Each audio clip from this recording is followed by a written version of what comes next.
तो स्वागत है आप सभी का आपके अपने YouTube चैनल नीरज क्लासेस पर। तो आज की क्लास स्टार्ट होने से पहले मस्त होके बैठेगा, चौड़े होके बैठेगा, स्ट्रेस फ्री होके बैठेगा, क्योंकि तुम्हारा भाई एक बार फिर आया है एक और तबाही लेक्चर के साथ।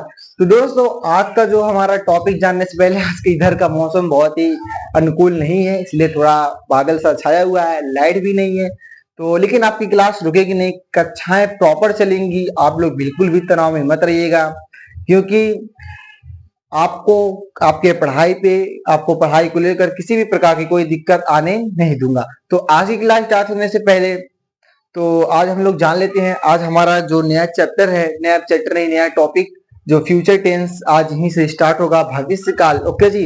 तो हम लोग आज फ्यूचर इंडेफिनिट के बारे में डिटेल्स में छोटा ही पढ़ेंगे, ज्यादा नहीं, थोड़ा सा पढ़ेंगे और उसके बारे में जानेंगे। अफर्मेटिव तक आज हम लोग पढ़ेंगे और कल निगेटिव और इंट्रोगेटिव का पूरा खतरनाक कॉन्सेप्ट देंगे।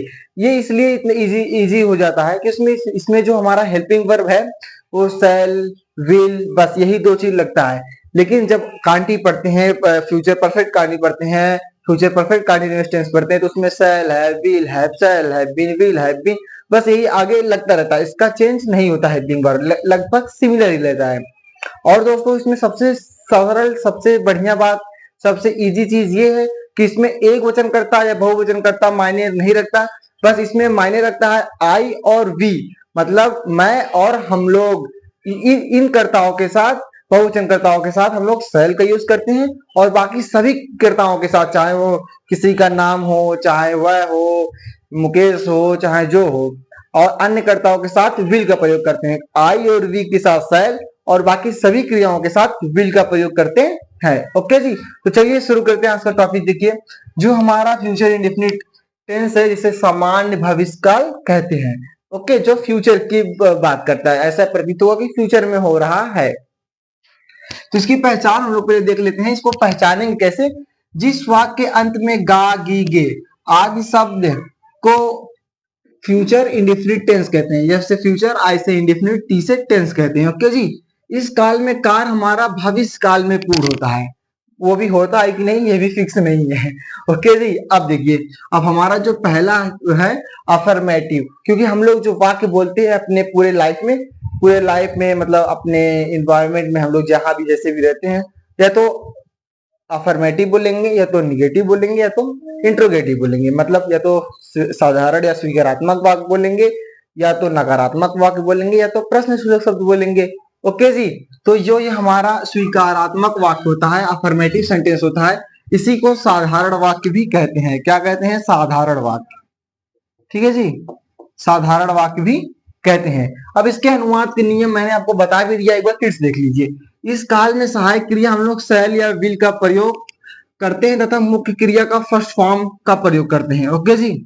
और इसमें आई तथा वी के साथ, देखिए आई और वी के साथ क्या लगेगा? शैल, तथा अन्य सभी कर्ताओं के साथ क्या लगाते हैं? विल का प्रयोग करते हैं। आई होप आपको ओवरऑल समझ में आ रहा होगा। अब देखिए, जो हमारा स्ट्रक्चर है, मतलब इसकी संरचना कैसे क्या करेंगे? सबसे पहले सब्जेक्ट लिखेंगे, फिर सब्जेक्ट के अनुसार हम लोग शैल या विल का प्रयोग करेंगे। हेल्पिंग वर्ब जो हमारा है, हेल्पिंग वर्ब वो होता है, जैसे खाना कितना भी टेस्टी क्यों ना हो जाए, उसमें हम लोग नमक डालते हैं, तो ये भी टेंस हमारा कितना भी अच्छा क्यों ना हो, हम लोग सारा चीज सही सही क्यों ना कर लें, लेकिन अगर उसमें हेल्पिंग वर्ब नहीं लगाएंगे तो हमारा सेंटेंस रॉन्ग हो जाता है। ओके जी। तो आई होप आपको समझ में आ गया होगा। उसके बाद वर्ब का फर्स्ट फॉर्म लिखेंगे, फिर ऑब्जेक्ट लिखेंगे, और अगर अदर वर्ड होगा तो अदर वर्ड लिखेंगे। लाइट भी आ गया है। ओके जी। लेकिन लाइट जल नहीं रहा है, तो मैं लाइट जला लेता हूँ, 1 मिनट। तो क्या मैं अब आपको क्रिस्टल क्लियर दिख रहा हूँ? लाइट भी आ गया है। ओके जी। तो अब देखिए, जो हम लोग कहाँ तक पहुंचे थे, हम लोग स्ट्रक्चर पढ़ रहे थे। एक बार फिर से ओवरऑल समझ लीजिए।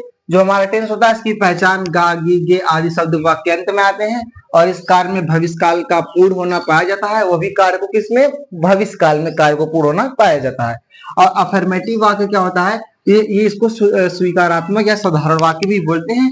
इसके नियम क्या मैंने बताया था कि इसमें सहायक क्रिया शैल या विल का प्रयोग करेंगे, आई और वी के साथ शैल तथा बाकी सभी क्रियाओं के साथ विल का प्रयोग करेंगे, और उसके बाद हम लोग वर्ब का फर्स्ट फॉर्म लिखेंगे। उसके बाद हमने देखा स्ट्रक्चर, सबसे पहले सब्जेक्ट लिखेंगे, फिर शैल या विल कर्ता के अनुसार, फिर वर्ब का फर्स्ट फॉर्म लिखेंगे, फिर ऑब्जेक्ट लिखेंगे, फिर अदर वर्ड लिखेंगे।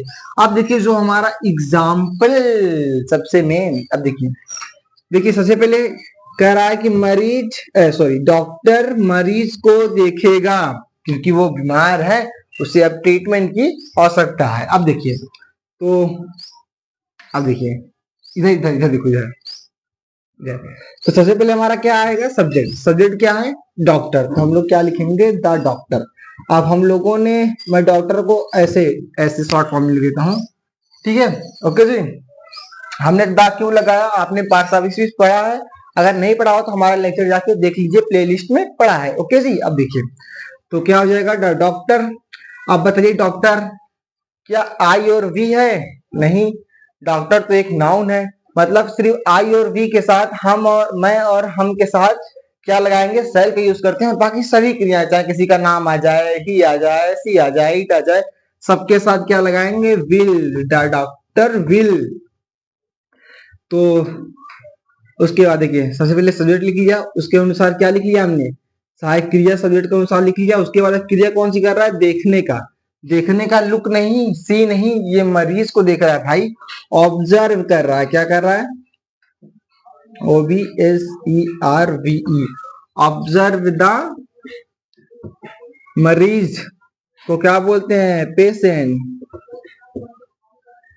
आई होप आपको ओवरऑल समझ में आ गया हो। तो आज के लिए इतना ही, तो कल मिलते हैं एक और खतरनाक एंड तबाही लेक्चर से। तब तक के लिए अपना ख्याल रखिएगा, और कल के लिए मस्त होके बैठिएगा, चौड़े होके बैठिएगा, स्ट्रेस फ्री होके बैठिएगा, क्योंकि तुम्हारा भाई कल फिर आएगा एक और तबाही लेक्चर। तब तक के लिए थैंक यू।